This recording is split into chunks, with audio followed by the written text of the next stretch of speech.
শ্ৰদ্ধেয়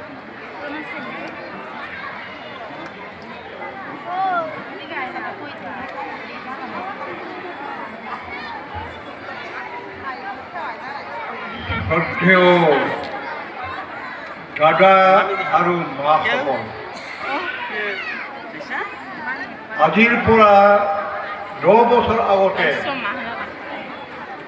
এই মণ্ডপত পৰম প্ৰেমময় শ্ৰী শ্ৰী ঠাকুৰৰ জন্ম দিৱস উদযাপন কৰা হৈছিল।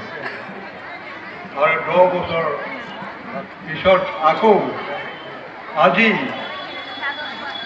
পৰম প্ৰেমময় শ্ৰী শ্ৰী ঠাকুৰৰ 137তম জন্ম মহোৎসৱ হ'বলৈ ইয়াত আমি জমা হৈছোঁ। সৎসংগৰ বৰ্তমান প্ৰধান আচাৰ্যদেৱ শ্ৰী শ্ৰী আচাৰ্যদেৱ তেওঁৰ আশীৰ্বাদ আৰু পৰম পূজ্যপাদ শ্ৰী শ্ৰী অবিন্দাৰ ঐশিক প্ৰেৰণাৰ দ্বাৰা এই আয়োজিত আমাৰ উৎসৱ এটা খলকনি লাগিছে। এতিয়া আমি ইয়াৰে উদ্বোধন দিৱস হিচাপে ইয়াৰ প্ৰস্তুতি হৈছোঁ। পৰম প্ৰেমময় শ্ৰী শ্ৰী ঠাকুৰ এবাৰ কৈছিল, আমি কোটি কোটিতে উদ্ভিন্ন হতে চাই। তাৰ মানে গোটেই বিশ্ব ঠাকুৰময় হ'ব লাগিব।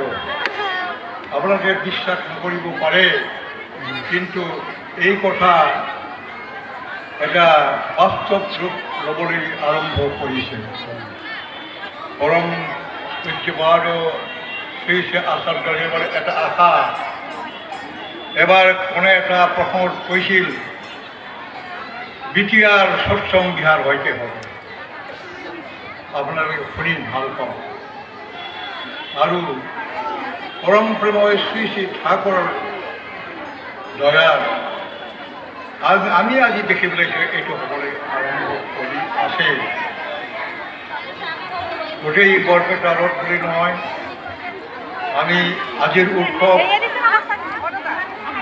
লোৱাৰ আসাম মানে নামনি অসম আৰু বিটিয়াৰ উৎসৱ হিচাপে পালন কৰিবৰ কাৰণে পৰম পূজ্যপাদ শ্ৰী শ্ৰী আচাৰ্যদেৱৰ আশীৰ্বাদ লোৱা হৈছে।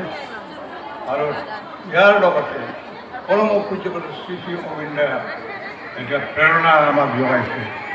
আৰু তাৰে আজি ইয়াৰ পৰিণতি বহুত মানুহ বহুত পৰিভাই আৰু ইয়াত সমবেত হৈছে। আমি দেখিছোঁ ঠাকুৰৰ ইচ্ছা বা আমাৰ আচাৰ্যবিলাকৰ যিটো আশীৰ্বাদ, সেইটো সফল হ'বলৈ গৈ আছে। আমি তাকে দেখিছোঁ। যদিও আমি ভিন্ন ভিন্ন মানে বিভিন্ন কামত ব্যস্ত, বিভিন্ন অনুষ্ঠানত জড়িত, মই মোৰ কথাটো খুব সৰলভাৱে আপোনালোকক ক'বলৈ ওলাইছোঁ। বড়ো সাহিত্য সভাৰ সভাপতি পদৰ বাৰে যেতিয়া এটা মনোজ্ঞ আলোচনা হৈছিল নিৰ্বাচনৰ প্ৰস্তুতি আহিছিল, তেতিয়া সেইবাৰ মোৰ ওপৰত পৰা সম্ভাৱনা দেখি বা ইয়াৰ এটা অৱগাত দেখি পৰম পূজ্যপাদ শ্ৰী শ্ৰী আচাৰ্যদেৱৰ ওচৰত সেইটো নিবেদন কৰা হৈছিল যে ইয়াৰ দ্বাৰা মোৰ ইষ্ট কাম সম্পন্ন হ'বনে নাই। পরম পূজ্যপাদ শ্রী শ্রী আচার্যদেব সগর্বে কৈছে দিতেই হবে, সমাবেশের পর অলঙ্কৃত করতেই হবে।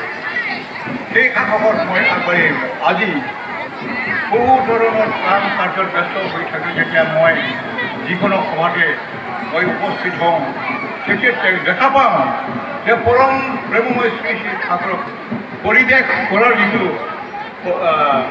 আমি ঠাকুৰক যোগান দিয়াৰ কাৰণে, ঠাকুৰৰ কথা ক'বৰ কাৰণে, যাদন কৰাৰ কাৰণে এটা নহয় এটা নিশ্চয় এটা আমি সুযোগ সুবিধা পাওঁ।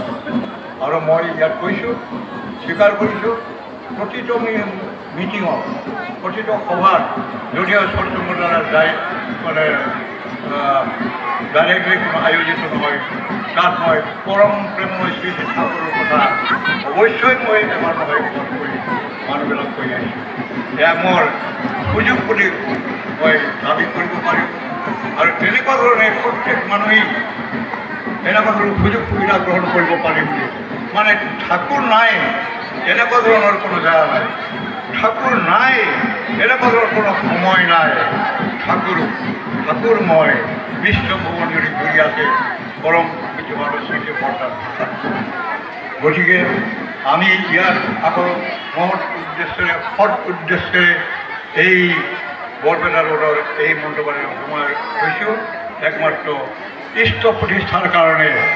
গতিকে ইষ্ট প্ৰতিষ্ঠা আপোনালোকে সবেই স্বতঃস্ফূৰ্তভাৱে সমবেত হৈছে। মই আশা কৰোঁ এই উৎসৱ খুব সফলভাৱে উদযাপন হৈ যাব, আমি খুব ভাল এটা ফলাফল লাভ কৰিবলৈ এইখিনি কথা আশা কৰি চবকে মই জয়গুৰু দি মোৰ উদ্বোধনী ভাষণ ইয়াতে সামৰিত। জয়গুৰু।